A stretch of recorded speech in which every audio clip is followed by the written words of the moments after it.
Welcome back to The Breakdown with me, NLW. It's a daily podcast on macro, Bitcoin, and the big picture power shifts remaking our world. What's going on, guys? It is Wednesday, June 4th, and today we are talking about the Democrats being furious about the SEC briefing on the market structure bill. Before we get into that, however, if you are enjoying The Breakdown, please go subscribe to it, give it a rating, give it a review, or if you want to dive deeper into the conversation, come join us on the Breakers Discord. You can find a link in the show notes or go to bit.ly/breakdownpod. All right, friends. One of the continually evolving stories right now with potentially big impacts on the industry is the tension between, on the one hand, the Trump empire's deepening engagement with crypto, and on the other hand, congressional Democrats. Now, from a policy standpoint, right now the market structure bill is starting to get off the ground. House Financial Services Committee Chair French Hill introduced a new version of the bill late last week known as the Clarity Act.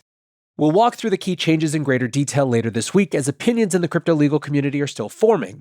However, the controversy from Tuesday revolves around a botched SEC technical briefing presented to Democrat staffers last week. Technical briefings are routinely conducted by government agencies to walk congressional staffers through new bills and answer questions about implementation. Given permission to speak freely at a press conference on Tuesday, Democrat staffers said that this was, quote, the worst technical assistance briefing they'd ever witnessed.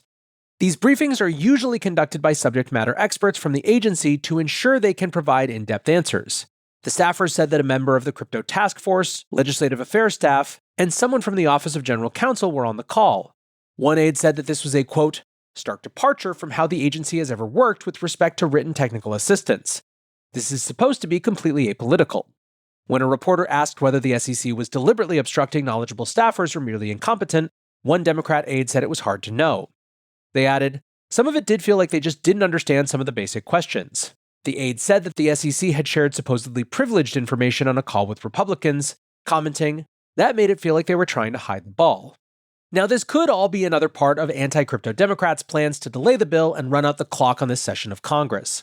We already saw Maxine Waters disrupt and scuttle the first hearing on the market structure bill last month. While that hearing did take place as an informal roundtable, it seemed that very little progress was made, with witnesses and lawmakers seeming to only have very surface-level knowledge of the bill. Another hearing is taking place today, which will hopefully give an opportunity for more informed discussion, but given the tight timeframe since the bill was reintroduced and these complaints from Democrat staffers, it's questionable whether lawmakers will be fully up to speed. As another wrinkle, Maxine Waters has written to the SEC to demand a comprehensive technical and impact analysis of the bill. She listed 16 different categories, each consisting of multiple questions.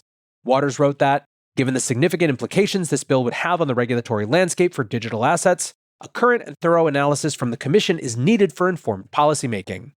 Asking for a detailed report on the bill one day out from the hearing is a pretty brazen delay tactic, but it's also difficult to fault Waters on this one. Most people of all political affiliations would agree that lawmakers should theoretically be briefed on the legislation that they're considering. It was already a reasonable assumption that Waters wouldn't engage in good faith on the bill, but the commotion around the SEC's lack of technical assistance could torpedo support across the board. One Democrat staffer commented that even the pro-crypto Democrats are struggling to form a view on the bill, adding, it's impossible for them to understand what this bill does, the loopholes that it has, where it needs to be fixed, and how it needs to be made stronger without this feedback from agencies. And we are being denied that feedback. And while the House is in Republican control, meaning they can pass the bill on strictly party lines, the Senate is a different question, with around 7 Democrat votes needed to clear the filibuster. Senator Cynthia Lummis is expected to introduce the Senate version of the bill shortly, stating, it's going to look very much like the House bill.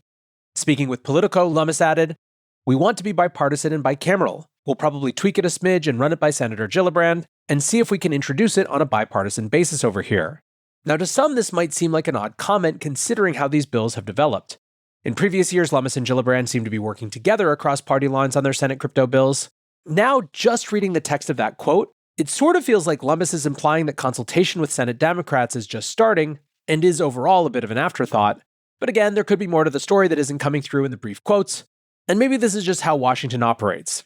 Whatever the case, it definitely doesn't fill one with confidence that the crypto agenda will be wrapped up by August as the administration planned. And all of this consternation is starting to make the crypto folk a little nervous. The crypto lobby's ambition for this year was to get legislation passed on a bipartisan basis to ensure a lasting and stable regulatory environment. However, crypto has at this point become once again such a toxic political subject that many are wondering about the stability even if legislation does pass. Runner XBT tweeted, "What do Democrats do to crypto once they win the next election? Since now the guy they hate the most used crypto as a means to enrich himself with a meme coin and other pump and dump schemes for his family and close group of friends." Lord Ashdrake commented, "Man, the Democrats are going to nail crypto to the wall in the US when they next get power." Whatever you think of it, it is certainly the case that the Trump family just can't stop launching new crypto projects. Trump Media Group has filed to list the Truth Social Bitcoin ETF. This appears to be the first product under an agreement signed with Crypto.com in April to launch a string of Made in America ETFs. The Forest Dax Trust Company, who works with Crypto.com for custody, is listed as the custodian for this ETF. The other ETFs use mostly Coinbase as their custodian, so this appears like a way for Crypto.com to get their foot in the door and tap into the fees generated through operating an ETF. The crypto exchange also discussed plans to list the Made in America ETFs on their own platform, another angle for revenue generation from the product. Today's episode of The Breakdown is brought to you exclusively by Grayscale. Grayscale is almost certainly a name you know. They've been offering exposure to crypto for over a decade now and offer over 20 different crypto investment products, ranging from single asset to diversified to thematic exposure to crypto and the broader crypto industry. They have long been innovators at the intersection of TradFi and crypto, and one of the benefits for a lot of us is that Grayscale products are available right through your existing brokerage or IRA. Now, of course, investing involves risk, including possible loss of principal. For more information and important disclosures, visit grayscale.com. Go to grayscale.com to explore their full suite of crypto investment products and invest in your share of the future. To some, what's interesting here is the disparity between the supposed priority of getting crypto bills through Congress and headline-grabbing launches from the Trump Organization. Now, this one, as opposed to some, does sort of minimize the name. Scanning through the filing, Bloomberg's Eric Balkunas commented, "Notable that the Trump name is not on the ETF or anywhere in the docs, really, although everyone knows who owns Truth Social." On Twitter, some see a crypto empire coming together. A Bitcoiner called Car Wrangler wrote, "Pay attention to everything that's coming together in the Trump ecosystem. There's a lot going on and there's a lot connected." They even have Bitcoin mining covered. Still, I think the more common opinion was expressed by Dr. Van Nostrand, who wondered about the value of launching the 12th Bitcoin ETF to compete with the big players, tweeting, "What is the point of this?" Another big Trump announcement from earlier this week was a crypto wallet and trading platform, although that one is creating a rift in the president's crypto empire. Yesterday, Magic Eden announced that they were launching the, quote, official Trump wallet, the first and only crypto wallet for true Trump fans. Don Jr. quickly chimed in to comment that there was nothing official about it, tweeting, "The Trump Organization has zero involvement with this wallet product. Eric Trump and I know nothing about it. Stay tuned. World Liberty Financial, who we have been working tirelessly on, will be launching our official wallet soon." Eric Trump added, "I run the Trump Organization and I know nothing about the project." It appears that Magic Eden had partnered with the team behind the Trump meme coin rather than the Trump Organization itself. Across the meme coin, the NFTs, and World Liberty Financial, there are different operational teams running the various projects. Trump family members are listed as advisors and have different levels of involvement, but apparently the meme coin operators have gone rogue and are signing partnerships on their own accord. The result is that there appear to be 3 separate official Trump wallets all trying to get to market. There's this meme coin related wallet, as well as the World Liberty Financial wallet that's currently in the works, and the Trump Media Group has also filed a trademark application for a wallet bearing the TruthFi branding, although we don't know much about that one. So rather than a unified push to build a crypto empire across multiple verticals, it instead feels like various teams are racing to push as many Trump crypto products out as possible. That race is very predictably starting to look pretty messy. By the end of the day, Eric Trump was just straight up threatening Magic Eden on social media. He tweeted, "The project is not authorized by the Trump Organization. Magic Eden, I would be extremely careful using our name in a project that has not been approved and is unknown to anyone in our organization." As of last night, the Magic Eden account was tweeting, "Yes, it's real." All the while, the official Trump wallet account was banned from Twitter. Crypto skeptic Molly White, who scooped the story ahead of the first announcement, described the rollout accurately as absolute chaos. Earlier in the day, Don Jr. had made an appearance on CNBC's Squawk Box to discuss the controversy around the family's crypto projects. He stuck pretty close to the talking points on Bitcoin and DeFi, while disavowing the seedier projects, commenting, "I wasn't involved in the meme coin. I'm more focused on the stablecoin and Bitcoin mining." Don Jr. dealt with a wide range of criticism across all aspects of the family's crypto activities from the hosts. He largely stuck to previous defenses, describing the family's deep banking and his belief that crypto is the future of finance. The most interesting critique came from Joe Kernan, who has been doing an excellent job of representing the Bitcoiner perspective on mainstream financial TV for years. He voiced a growing concern that many Bitcoiners have been feeling for some time, but few are discussing, commenting, "It's no longer libertarian, it's no longer decentralized, it's no longer cool. Suddenly, it's almost got the rubber stamp of the administration."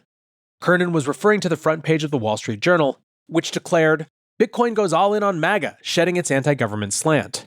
In covering last week's Bitcoin conference, the WSJ uncovered numerous attendees concerned about the politicization of Bitcoin. Richard Scottford, a Bitcoiner who lives in Costa Rica, said, "The Bitcoin conference right now is basically a right-wing rally." He commented that being enamored with powerful people is, quote, against the ethos of Bitcoin. Patrick Merck, who in a much earlier time was the co-founder of the Bitcoin Foundation, said, "It's supposed to be an apolitical, value-neutral network. If people believe that the US government has a very large stake in its success, I don't know how people will feel about that in other parts of the world."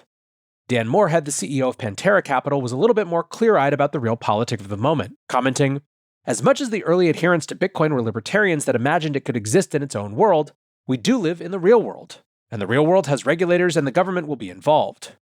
Speaking of the real world being involved, the final pillar of the administration's crypto agenda is the Bitcoin Strategic Reserve, and there seems to be some new support from an unexpected section of the government. Speaking with Bloomberg on Tuesday, Senator Cynthia Lummis said that certain divisions of the US military are backing the idea of a national Bitcoin reserve.